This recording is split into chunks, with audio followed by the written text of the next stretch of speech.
Hello, మీ ఆయన్ని kidnap చేసాం, 50 లక్షలు కావాలి. నీకేమైనా బుర్రపోయిందేటే? మా ఆయన కిడ్నాప్ అవ్వడం ఏంటి? శ్రీనివాస్ మీ ఆయన కాదా? తననే కిడ్నాప్ చేసాం. అయ్యో, ఎంత పని జరిగిందే! మా ఆయన కిడ్నాప్ అవ్వాలా? నేను ఏడియోడు ఎలా చేసేదే?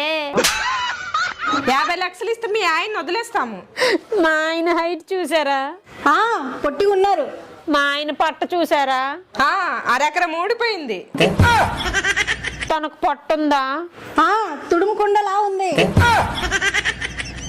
మరి ఆ పర్సనాలిటీకి ఎవరైనా 50 లక్షలు ఇస్తారా? సరే, 25 లక్షలు ఇవ్వండి. ఆ 25 లక్షలు ఏదో నాకివ్వండి, మా ఆయన మీరే ఉంచుకోండి. ఇది మా మొదటి కిడ్నాప్ అండి, 10 లక్షలైనా ఇవ్వండి. బోని బేరం అంటున్నారు. మీ బిజినెస్ ని దెబ్బతీయడం నాకు ఇష్టం లేదు. ఫైనల్ గా 10,000 ఇస్తా, అది కూడా క్యాష్ ఆన్ డెలివరీ.